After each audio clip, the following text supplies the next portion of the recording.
All right, so before we move on with our speaker, Mr. Collin Sewell, I felt since he is from the automotive industry, it would be appropriate to read a story about Henry Ford. So in the mid-1890s, Ford began building his first vehicle made with bicycle parts and a combustion engine. He worked on it in a shop behind a rental house where he and his wife lived. He believed that people's capacity for travel could be increased. Of course, he faced his share of doubters.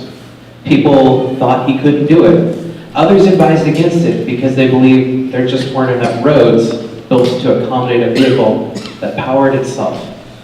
But Ford was undaunted. In 1896, Ford completed his project. He named his vehicle the quadricycle. However, he made one small miscalculation. It was too big to fit through the doorway of his shop. So what did he do? He knocked bricks out of the wall to get it out. He wasn't going to allow the door's lack of capacity to limit his. Ford, of course, went on to found the Ford Motor Company in 1903.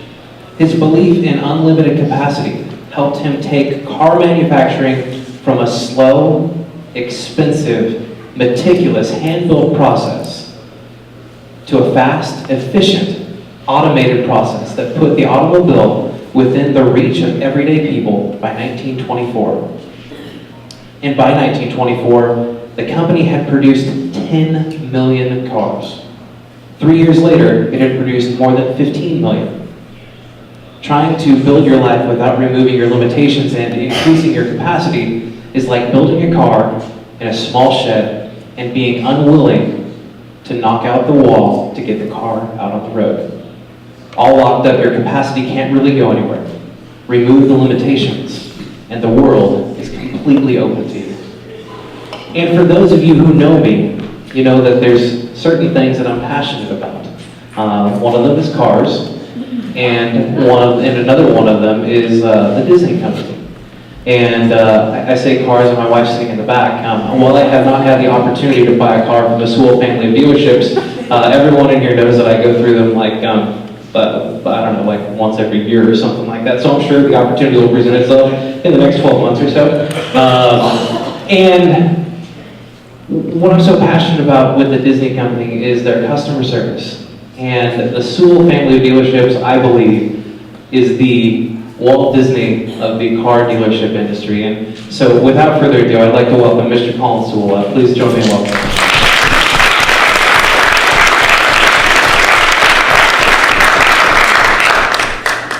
Well, good morning. Good morning. Can everybody hear me okay? No. No, yeah. Okay, I'm not on yet. How about now? There you go. Is that better? Okay.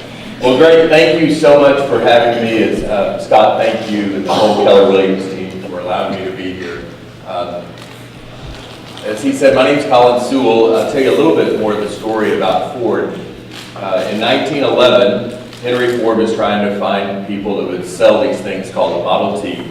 And he came to my great-grandfather, who had a hardware store in Arlington, Texas, and asked him if he would help sell these horseless carriages.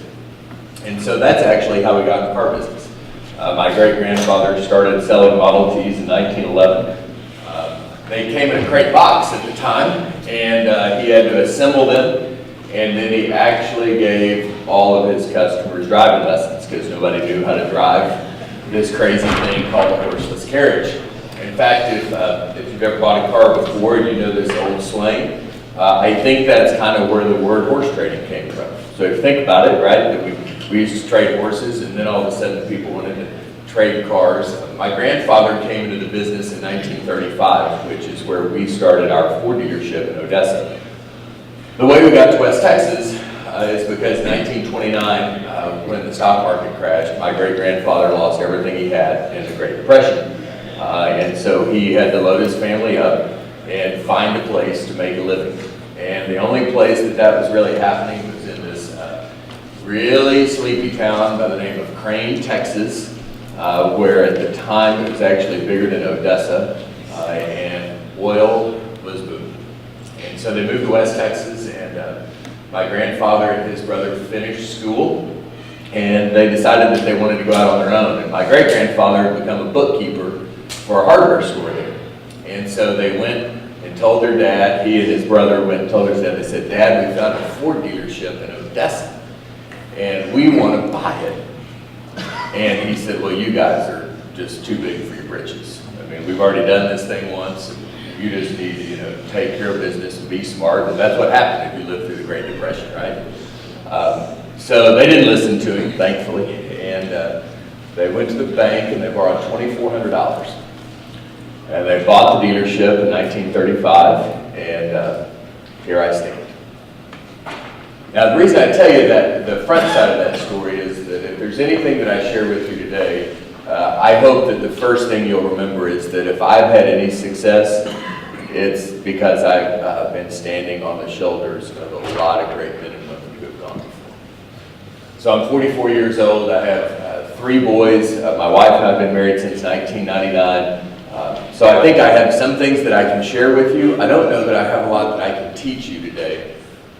But I do want to share with you maybe kind of my story and kind of some of the things that I've experienced. And maybe it helps you. Maybe you can relate. Or maybe you can pass it on to someone that could really be a benefit.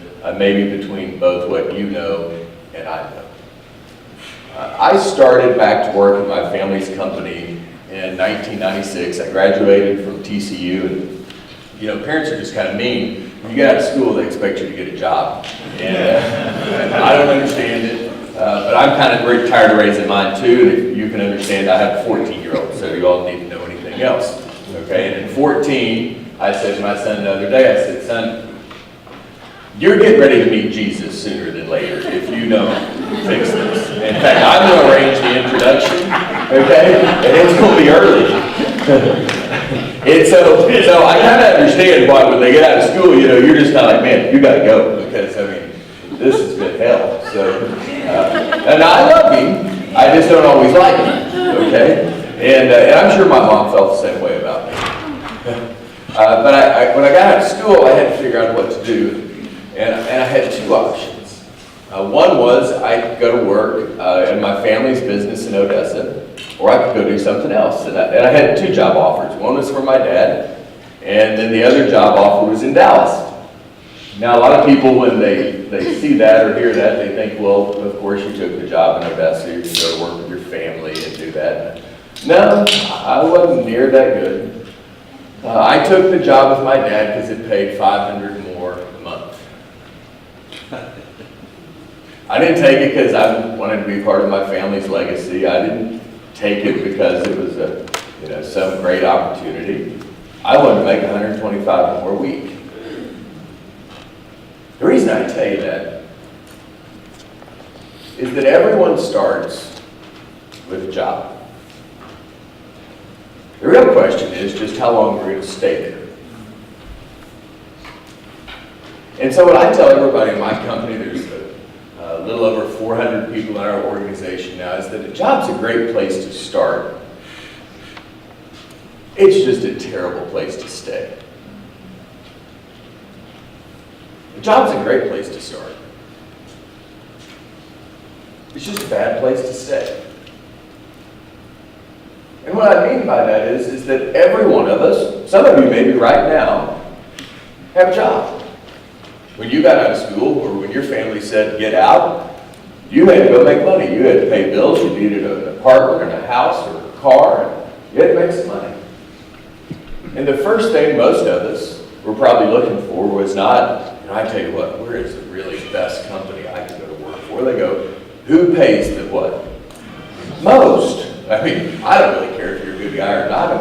Man, if you pay me more than she does, then I won't come work for you. It's okay if I'm miserable, because it'll be good on Friday night. A job's a great place to start. It's just a terrible place to stay. Now, I know people that have that mindset that have just started. I know people that make $10 an hour that have a job. But sadly, I know a lot of people who make $100,000 a year who think they still just have a job. So what I hope maybe and I don't think that's you, because I got to tell you something, if it was you probably don't take an hour out of your day to come sit and listen to me. In fact, you might be kind of crazy. You're listening to a used car salesman, okay? You have much different job than I do. But I just know a lot of people who see the way they spend the majority of their life as a job. They're working for the weekends. They're happy. Wednesday's hump day, Friday's TGIF. They dread Sundays because the next day's Monday. And I just think it's a terrible place to be in your head. So really what I would encourage you, and maybe that you can share with some of the folks that you've got in your world, is that if you can help people go from a job to a career, it will forever change the way they look at what they do. And the only difference between a job and a career is not how much you and I make. It's not the title that's on our business card. It's not the office that we get, the company vehicle that we get to drive. The only difference between a job and a career is how we think about what we do. See, people with a job think differently than people with a career. Successful people, John Maxwell, if you're a fan of him, you've heard him say that successful people, they think differently than unsuccessful people. And one of the things we do in our organization is we try to help people understand that regardless of what position they have, they can treat it like they have a career. And I always say, if you treat it like a career, you'll probably find out you'll find a career. I mean, Zig Ziglar said it this way. He said, if you'll do more than you get paid to do, there'll come a day when you get paid more for what you do. If you'll do more than you get paid to do, there will come a day when you get paid more for what you do. But if you and I think of it as a job, then we'll always kind of get paid like it's a job. And for me, I always tell our team in our new hire orientations that for me, job stands for something real simple. Just over broke. Listen, if you treat everything you have like a job, I have news for you. You'll just always be just over broke. Because Canyon, how many of you have folks that you work with every day? I assume that you work with people, right? How many of you can tell the difference between the person who treats it just like a job or who's really trying to make something happen? Isn't it amazing? These people think they hide it. Right? They think they're secretive about just having a job. You're like, no, I can walk with you and tell you whether or not you have a job or a career, because if you have a job, you walk slow. And if you have a career, you walk fast. You're trying to figure out how to make something happen. I mean, if you're on a commission in this room, do you have time to go slow? No. And so for me, what we've tried to do in our organization is really get people to understand that they can go from a job to a career. The fun part that I learned for myself is that there's another level. And a lot of people have a career and they do remarkably well, but there's one next level. And that's what I call a calling. So a lot of people have a job, a lot of people have a career. And the next level, if you and I can be so fortunate, is to get to a calling. Now the other three words that I tell you that I think go with that is that a job equals survival, a career equals success, and a calling equals significance. Right? So a job's what I do for myself. I've just got to basically survive, pay the bills, get through till Friday night so I can have a good time for 48 hours, do it all over again. Okay? Which, by the way, means you only have 2 out of 7 good days a week. And a career is about success. That's what I do for myself. It's how I provide for my family. It's the kind of house I live in, the kind of Ford I drive. Okay? It's all those good things. But a calling, when you and I get to do something significant. That's when we get to do something for other people. I kind of look at it this way, especially if you live in West Texas. We don't have any trees. I don't know if you guys have been out there or not, but Caleb Beath, who's with me today, my assistant, I said to him, I said, why did God think that we didn't need trees in Odessa? I don't know why that happened, but when we drive down in here, we're just really impressed with your oak trees because we don't have any unless we plant them. Okay. But I said, when you think about significance, here's the way Woodrow Wilson said it. And I'll read it to you. I think he said it better than I could say it. He said, you and I are not here merely to make a living. You and I are here in order to enable the world to live more amply, with greater vision, with a finer spirit of home and achievement. You and I are here to enrich the world, and I love this, he says, and you impoverish yourself if you forget the errand. You and I aren't here merely to make a living. You and I are here to enable the world to live more amply, with greater vision, with a finer spirit of home and achievement. You and I are here to enrich the world, and we impoverish ourselves if we forget the errand.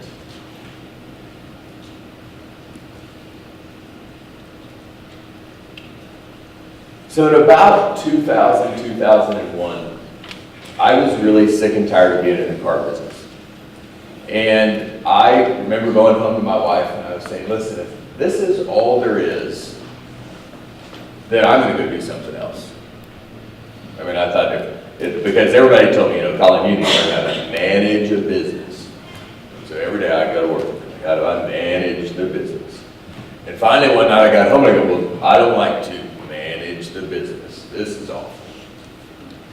I had a friend of mine that was one of my managers at the time. He gave me a book, and it's called Developing the Leader Within You by John Maxwell.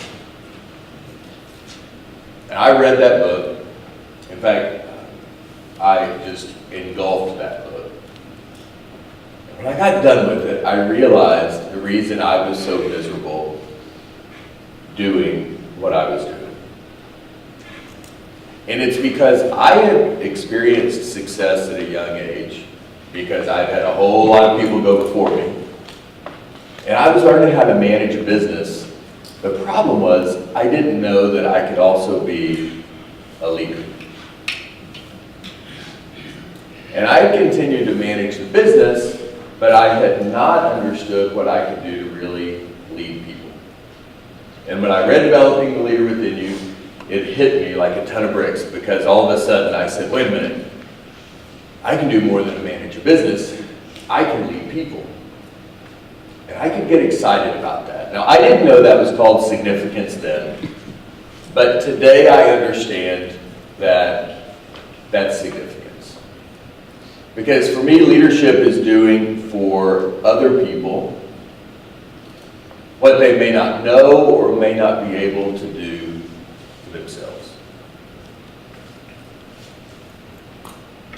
So I don't know if today I'm going to be able to help you or not, but I know this. Scott Tolar is a leader because what he's trying to do is help his friends and the people in his community. And he's trying to give you an opportunity to make Georgetown, and it sounds like all of the Austin area, a safer place. Maybe to give you an opportunity to connect with people that you haven't seen before. And maybe hopefully I can share something with you that will be a benefit that you can pass along. But I read this book and all of a sudden I was like, oh my gosh. I've missed it. Now luckily I was young enough that I could try to turbocharge my learning so I could try to figure out what I needed to do. But I would just encourage you to know that each of you may have wonderful success. As an individual, you may have wonderful success as a business. But once you taste significance, success will never satisfy. Once you and I get to experience what it's like to pour into the life of someone else, to really help them be more or see more than they ever thought they could see, I don't know about you, but there's no greater reward. And so for me, I began to become a student of leadership because I understood that I had an opportunity to really impact people in a major way. And I could get up really early for that. Now, how many of you have had the opportunity to read the Developing the Leader Within You or 5 Levels by John Maxwell? Has anybody read the book? I want to share with you just briefly, and I would encourage you to buy it because John will do a much better job of it than I can. But I wanted to share with you, what the 5 levels of leadership are according to John Maxwell, because they were really big for me to understand how I needed to lead people. And one of the things that I would share with you is that leadership to me is individual. While we may lead as a group, you and I also have to lead people individually.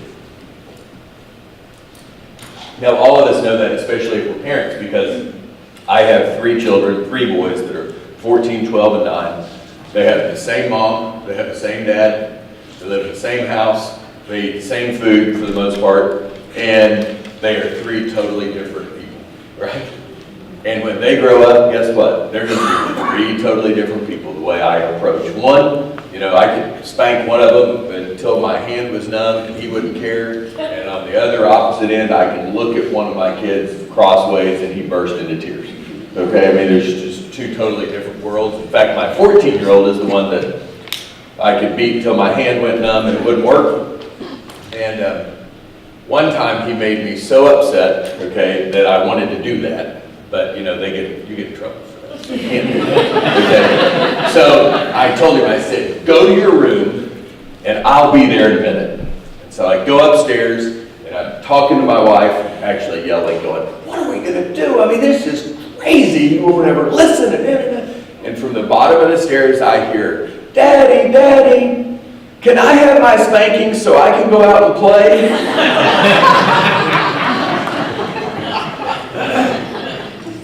And I was like, I'm taking all your toys away. Sorry, small therapy moment. But if you're parents, you understand what I'm talking about, I think. My point is that people are totally different. And so when we have to lead groups, there are certain things we can do from a group standpoint, but there are also tons of things we have to do from an individual standpoint, because people are different. They respond to things differently. They hear things differently. If you and I got out, some of you are taking notes. If we compared notes, your notes will be different because you hear things and interpret things differently. So on Maxwell's 5 levels of leadership, the number one thing I would encourage you to remember is that when you and I lead, we lead people from where they are and on an individual basis. The first level of leadership that John Maxwell talks about is what he calls the position level. Now, the position level of leadership is something that a company gives that person. So if you become the manager in your office, if you become the leader of a group of people, if you become a director, well, that's a position that someone gives to you. And it's usually your boss or your company. The second level of leadership is what's called permission. It's the permission level of leadership. Now, permission is not given to you or I by the boss. Permission is given by the people that you're trying to lead. In other words, how many of you have ever had a new position and you walked in and you told everybody what we were going to do, and you looked up an hour later and they were doing just the opposite? Has that ever happened to me? It's happened to me. Like, I'm the boss. Why didn't you listen to me? I'm not going to listen to you. You don't know what you're talking about. So that's a permission thing. People have to give you and I permission to lead them. The key word in permission, in the permission level, is respect. In my experience, maybe not yours, but my experience is that people have to respect me before they will follow me.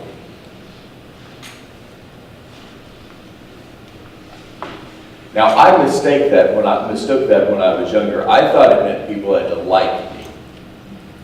There's a big difference between like and respect. And so for me, the key word in the permission level is I have to make sure people respect me before they'll follow me. Now the third level, so the first level is position, and the second level is permission. The third level is production. And when you and I get to the third level of leadership, the key word there is results. So if in the second level it's respect, the third level is results, meaning I'm delivering the goods. I was given a position, given a responsibility, I've earned the team's respect, and now we're beginning to make things happen. And people will start saying things like this: Keller Williams is better because Scott's in it.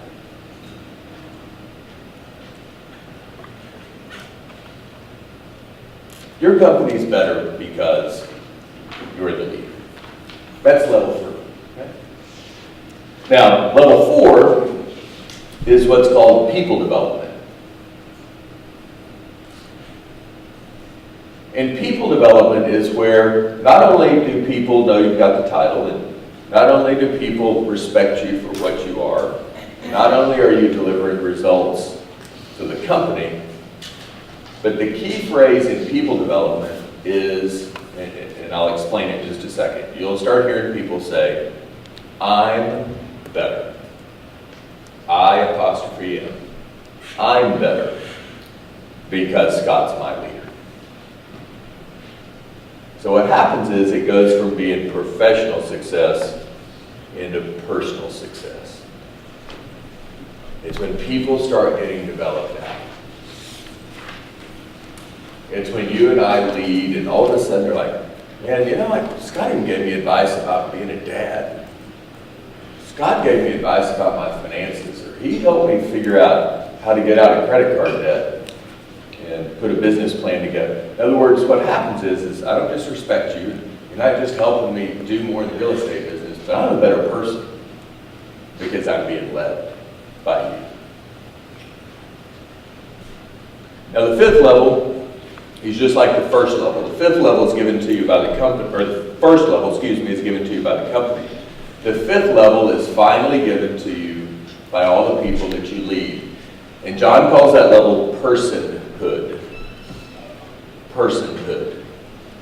And the easiest way that I can explain that to you is the people that I think of that have achieved kind of level 5 leadership respect is people like you would consider, assuming that you like these folks, it's kind of hard not to, Mother Teresa, Billy Graham, okay, people that, maybe it's Reagan on the Republican side, Kennedy on the Democrat side, however you want to think about that. It's somebody who has led so well, so long, that if they said, hey, if we go to the top of this police department roof and jump off, we can double our real estate sales this year, and you just might have to go with it. Right? They say you're not even going to hurt your head if you jump head first. Right? I mean, it's just, when they say it, you go. And so I read this book in 2001, and I'm reading through this, and I'm just like, oh my gosh. I can spend the rest of my life learning how to do this. And so I wanted to share with you those 5 levels today because for me, they changed everything about what I was trying to do because I was trying to be successful. That's the way I had it in my head. You get out of school, get a job, make as much money as you can, get as far ahead as you can, and make sure that you're a success. And then what happens is eventually, at some point in our life, we get bored.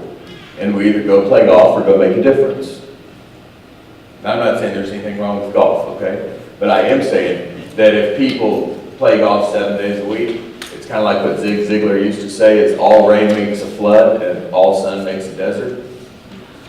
And eventually golf's just as miserable as the work people left.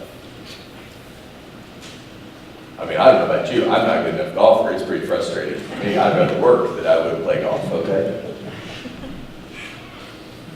But that's what happens. The minute we quit making a difference is when all of a sudden there's no salt to anything that we do. So for me, let me kind of recap for you a second. I really believe that people go from survival to success to significance, from a job to a career to a calling. Now, the reason I think that's so important is Tim Elmore, who's a friend of mine, said that there is the most introverted person in the world impacts 10,000 other people in their lifetime. The most introverted person in the world impacts 10,000 other people in their life. Now, my guess is if you're in the real estate world, you're not very introverted. Okay? I mean, it's probably kind of difficult. But even if you are, what sociologists tell us is that there's an impact of 10,000 other lives in your lifetime. Now, I heard someone say just earlier that there are 600 realtors in this area. So if I take 600 introverted realtors times 10,000 people, that's a whole lot of zeros. About 600 million folks, I think. That's a lot of impact.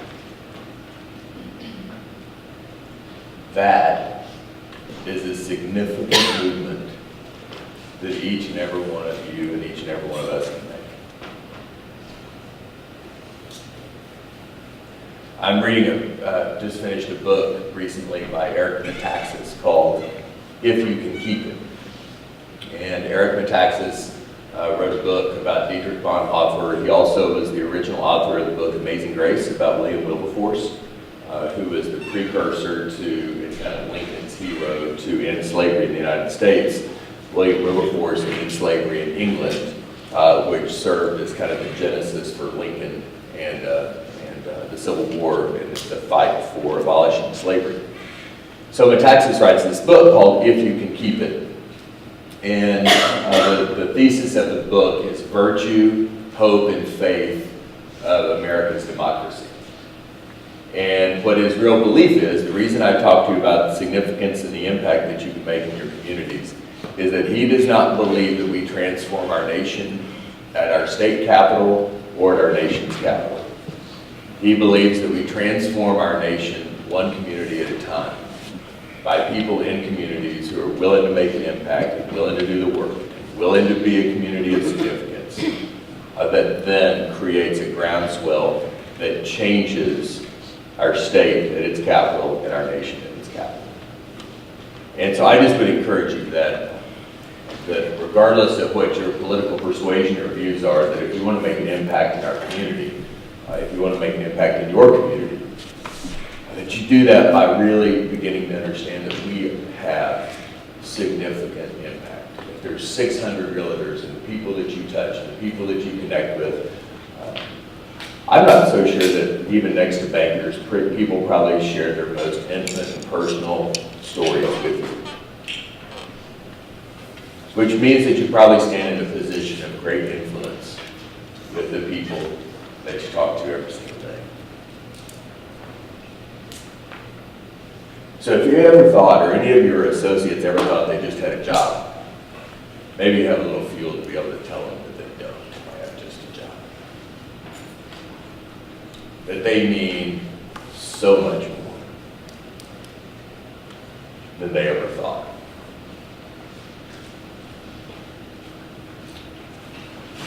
Scott, if it's okay with you, I'd like to take just a moment to maybe kind of talk to you about how that translates into the way we take care of our customers and our team. I'll take maybe 5 minutes to do that because I know you guys are very busy folks. You have a ton to do, and then if there are any questions I can answer for you, you've been very kind.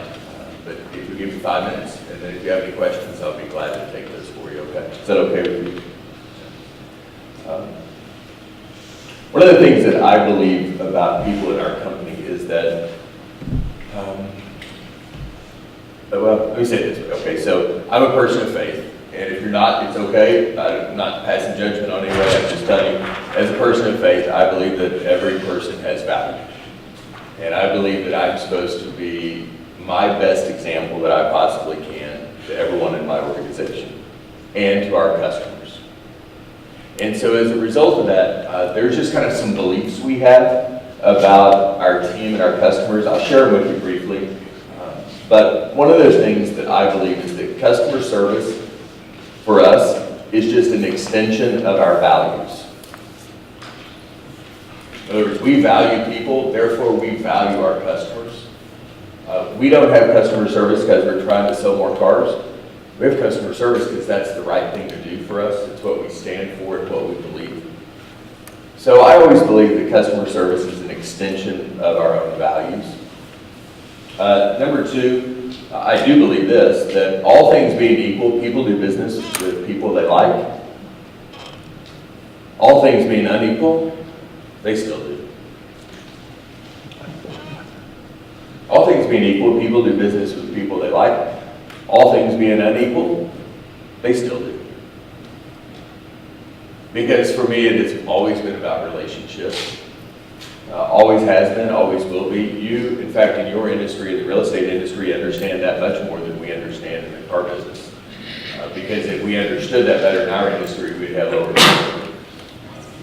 But that's just what we believe in our organization. That relationships matter first and foremost. The third thing is that small experiences add up to large opinions. Small experiences add up to large opinions. I'll give you an example. I was with a realtor in Santa Fe, New Mexico about 2 or 3 years ago. And we had been looking at houses, I don't know, for 2 or 3 hours. She pulled out this medicine bottle and she said, "Do you want some pills?" I was going, oh my gosh. I know we're in Santa Fe, but holy cow.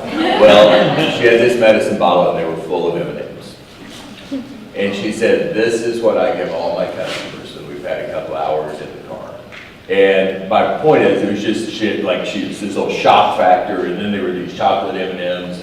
And so I still remember that today. And when I finally had to make a decision up there, I called Abby. So small experiences add up to large opinions. And some of you are old enough to understand this. It scratches people's record. In other words, when something happens, it kind of takes you by surprise, and you remember it. And for those of you that are young enough, you'll have to ask somebody what a record is, okay? The other thing is that my reputation becomes my company's reputation. And I won't go through, because I want to respect your time, I won't go through the exercise, but all you have to do is think about the place that you had your last bad meal, and then see if you can remember the name of the person who served it to you.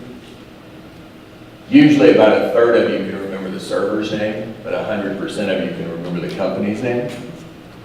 And that's why I always know that my reputation becomes the company's reputation. I wish it was just on the individual, don't you? It would be so much easier to keep our reputation solid, but it doesn't work that way. My guess is every single one of you in this room had a bad experience at a car dealership. You don't know the salesperson's name, but you know the dealership's name. I mean, I get to learn that stuff the hard way because of the industry that we're in. The other thing is we choose to trust our customers.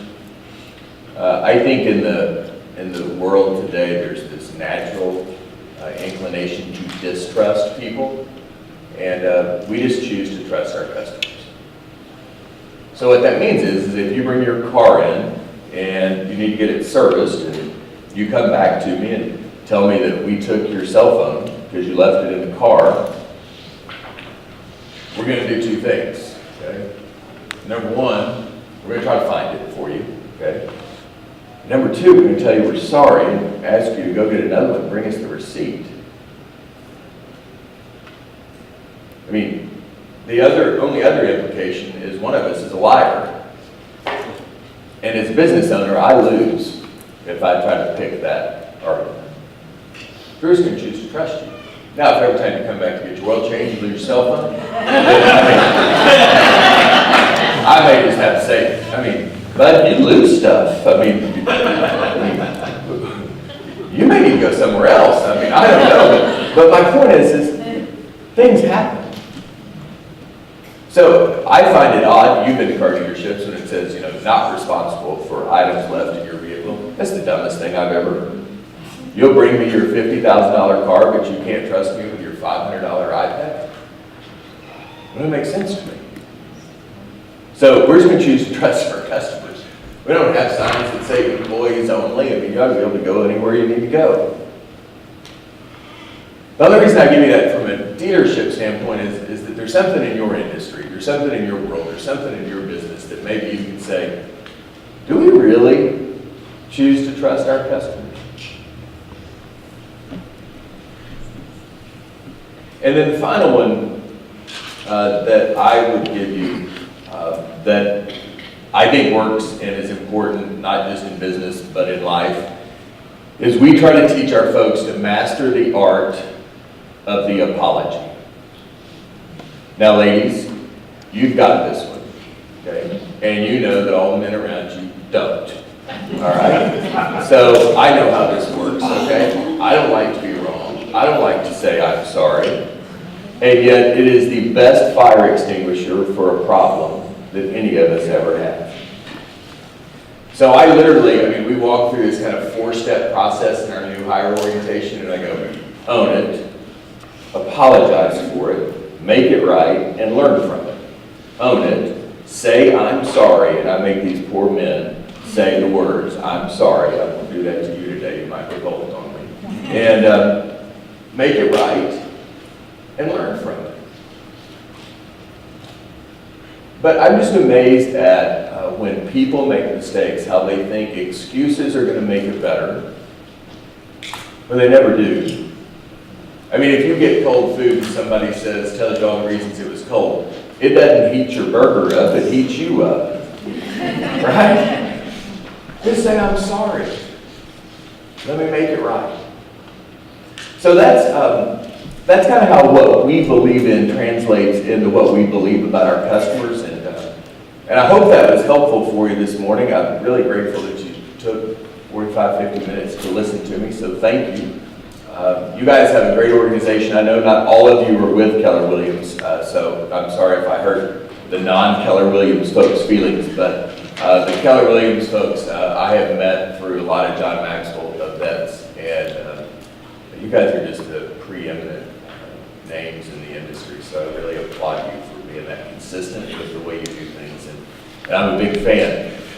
But thank you very much. If there are any questions I can answer for you, I'm happy to do that. But thank you. I appreciate it.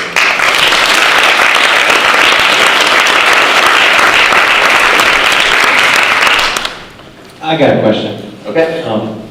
Amos told me a story about the recession and the impact that it had on your family dealerships. And I was wondering if you'd be so kind as to share that impact and how you were able to lead your company through that. Sure. So in 2009, all of us went through lots of tough things. When you live in West Texas, we kind of live in a boom to bust world. So it'll be really awesome for 5 years, and you'll think you're, a gazillionaire, and then you realize you're going to be on food stamps for the next 3 years, and nobody saves for it. So it's always fun.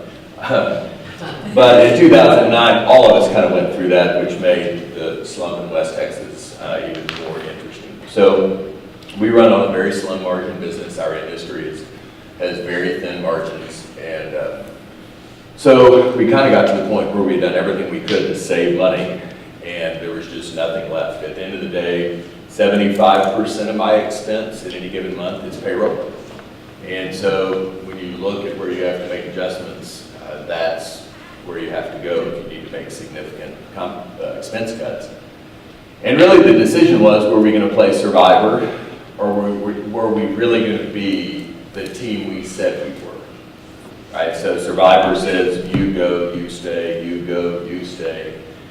But we'd always talked about, my website is teamsewell.com.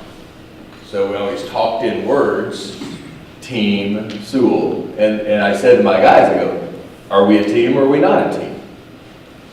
Oh yeah, boss, we're a team. And I go, okay, well let me tell you what a team does. A team takes their belt notch up with everyone so everybody gets to stay. We don't play Survivor if we're a team.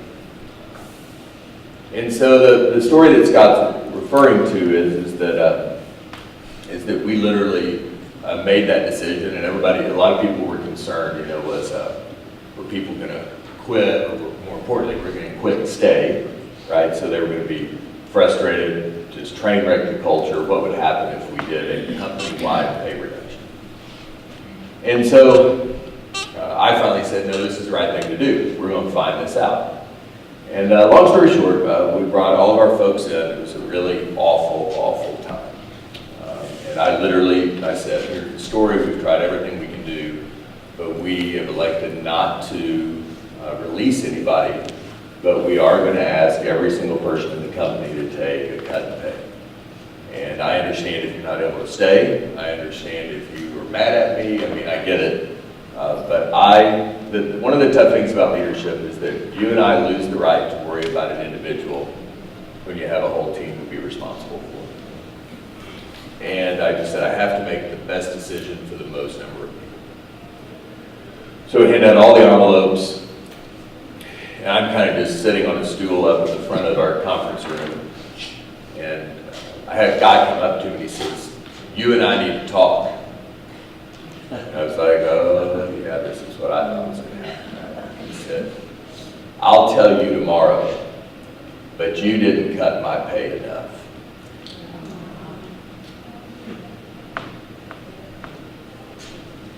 So I had another guy walk up to me. He says, Mr. Sewell, I got a week's vacation coming. You can have it back. You don't have to pay it. That night I had 13 people come to me and take a further pay reduction. And they said, just keep it as long as you need it. We're here. Now, I tell you that, and I think Scott tells the story, is that I said to you very early, I stand on the shoulders of a lot of successful people to have earned the right to make that request. I also know you understand that trust and respect, I earned a penny at a time. And I wrote a check for a lot of dollars that night. So I didn't earn the right to ask that in a short amount of time. That took me a long time. And I spent a lot of my credibility that night. So I would just encourage you, that's why culture is so important. That's why being a leader, not a manager, is so important. Because when it comes down to it, that's when you'll find out how hard you've really been working on being a respected leader, a trusted leader. Because it was a pretty humbling night for me. So that was the story.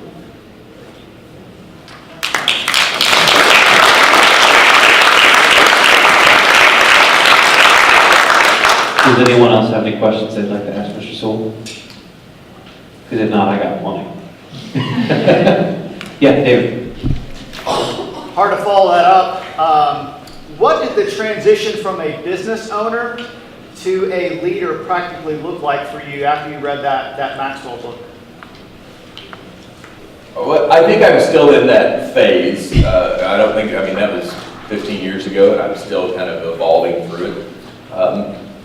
Step one was involving people in decisions instead of making decisions. I would say was one of the first steps I made. Instead of saying, this is what we're going to do, I would say, what do you guys think about? And there's a big difference, because when you ask the question, if you don't really care about their answer, don't ask the question. So I had to learn that if I was going to ask the question, I had to really listen, which meant I may not like what they have to say. But a lot of times I've found that most people are smarter than I am, so I really do need to ask a lot of questions. So for me, it was really involving people in the decision process more than anything. Yes, sir. I think, let me say this, I think the mistake most of us have as leaders, we think our people think we're supposed to be the smartest person in the room. And that is not true. Today, I am by far not the smartest person in the room. When I bring my executive team together, I'm on the team. And the minute you and I can get over feeling like we have to know everything, it'll set you and I both free, because all of a sudden you can ask questions that you wouldn't ask before, which means you get answers you wouldn't get before. Kind of reminds me of something that John Maxwell said, which was, I'll give you all the credit, but none of the royalty. That's right. What one word would you use to describe where you are and what you've accomplished? I'm just totally humbled. I mean, there's just no way that, I mean, all the gifts I have come in my world from God, and so I'm just glad He let me show up with the truth. What about the biggest joy in your life? I think the biggest joy in my life will be my 14-year-old growing up. Yeah, making it to 15. No, I mean, when I look at it, when I see my 3 boys, I mean, if your mothers or fathers, you understand this. There's nothing harder than to see your children struggle, and there's no greater reward than to see when you look at your kids and go, I think they're starting to get it, even no matter how small get it looks like. And so that's probably one of my greatest joys. But my professional greatest joy is watching young men and women who most people have written off see that just with a little bit of encouragement, they go further than they could ever dream. And I am always an underdog guy. So I love to see people that the world's written off just kind of stand up and do something that they never thought they could do. So on the flip side of that, what about your greatest fear? My greatest what? Fear.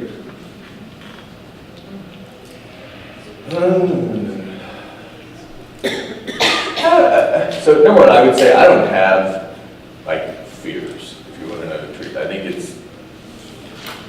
but it's because I've spent a whole lot of time working on my faith. If I had one fear, it would be that I would listen to my own word and not discern God's word for what I'm supposed to do. I'm pretty good at convincing myself of anything.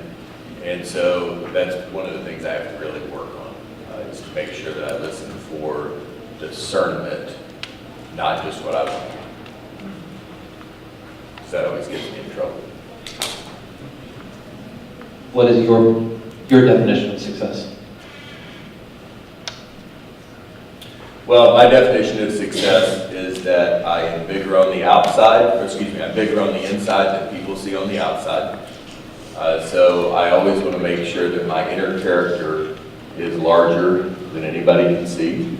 Probably the biggest thing I struggle with. And to help people maximize their possibility in their life. Those are the 2 things. Anyone else have any other questions? All right, well, I got a couple of them. If you were to start over having the knowledge that you have now, what would you do differently, if anything?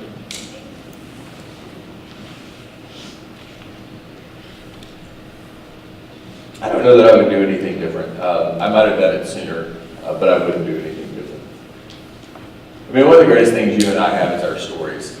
And, the quick example, I had a really bad experience happen when I was 16 years old that caused me to walk away from my faith.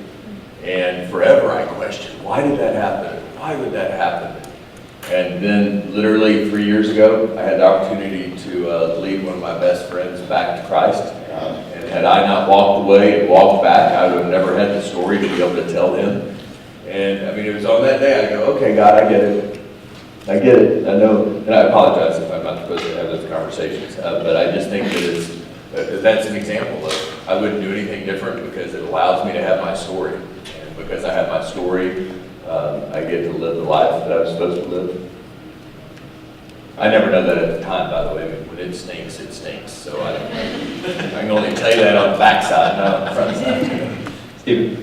I was living in California selling real estate in 2008, which Yeah. reflected what we experienced and what you experienced in 2009.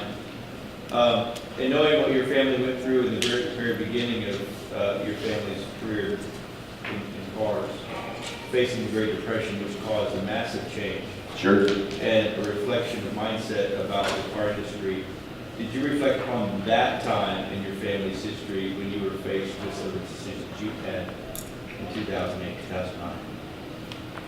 Well, I know that I reflected on the stories that my dad and grandfather had shared with me about my great-grandfather's character and his perseverance to provide for his family and to provide, and to persist forward. One of the phrases that I've grown up with is that our family works, okay? And the kind of the rule is when the sun's up, we're up, and when it goes down, we'll think about sitting down, okay? It's just we work. And so as my great-grandfather's kind of mode, we work, we do the right thing. And so that's what I just kept focusing on was every day we have to do the next right thing. Every day we have to do the next right thing. And so for me, that was the biggest thing. But at the same time, it was a scary time. I was putting my resume together at the same time. I said, I don't know where a broke car dealer goes to get a job, but I need to get a resume together. This may Consider your real estate license? This may be it. You never know. So those were very dark times for all of us. So they did shape a lot of the decisions you made. Yes, sir. Absolutely. What do you do daily to keep your mindset expanding? We'll get to you in a second, sure. Well, so one of my routines is that I honestly have not been very good at this year, but overall, so I read every day. That's a thing that I do at 5 o'clock every morning. I'm traveling, I carry 2 or 3 books with me, so I'm going to always read on a daily basis. I'm going to attend conferences at least annually, if not quarterly. So that's something that I try to do. Sure. I've been told there's no balance, there's nothing like balance, but I have a hard time trying to be successful as a mother and successful in a career. And you've obviously, like you just said, you've got the joy of your 3 boys. I have 2 boys, 13 and 9, and I want to obviously be very successful as a mother, but successful as a realtor. Yes, ma'am. With you, how do you find that balance for you? When you look in the mirror, how do you know what's your day going to be like? When you've got so much going on. Well, it's a great question, and there's probably someone in the room that could answer it better than I could. So I would tell you, I struggle with it every day. And right now I'm kind of in a season that I'm a little better at it, but I spent 6 years not any good at it. So in 2012, I resigned from 12 nonprofit organizations that I was on, okay, because my wife and I had a very serious one-way conversation.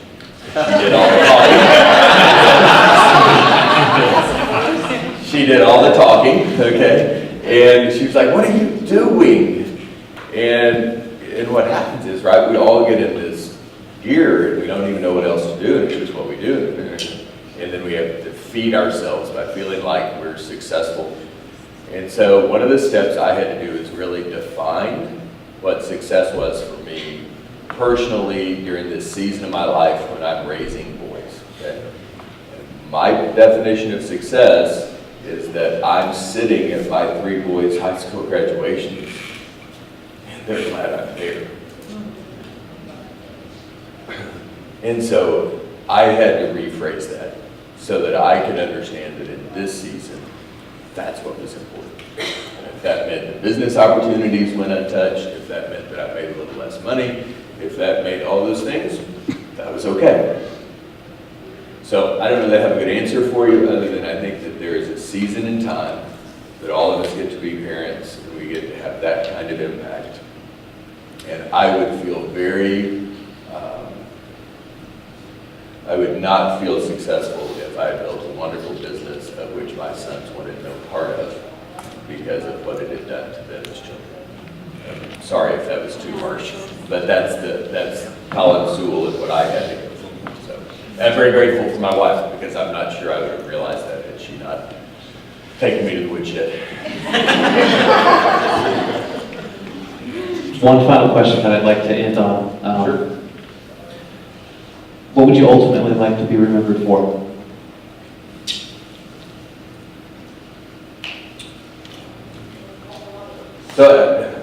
So I'd say two things. One is that I think the greatest test of a leader is not what they're remembered for, but the people that they leave behind say, we did it. So I don't really want to be remembered. But I do want God to remember me, okay? I'd like when I show up and say, you can come on in. And so I don't really, I want to give everything I can so that people can be all they can be, and hopefully I get in. Does anyone else have any final questions? All right, let's give it up for Mr. Collin Sewell.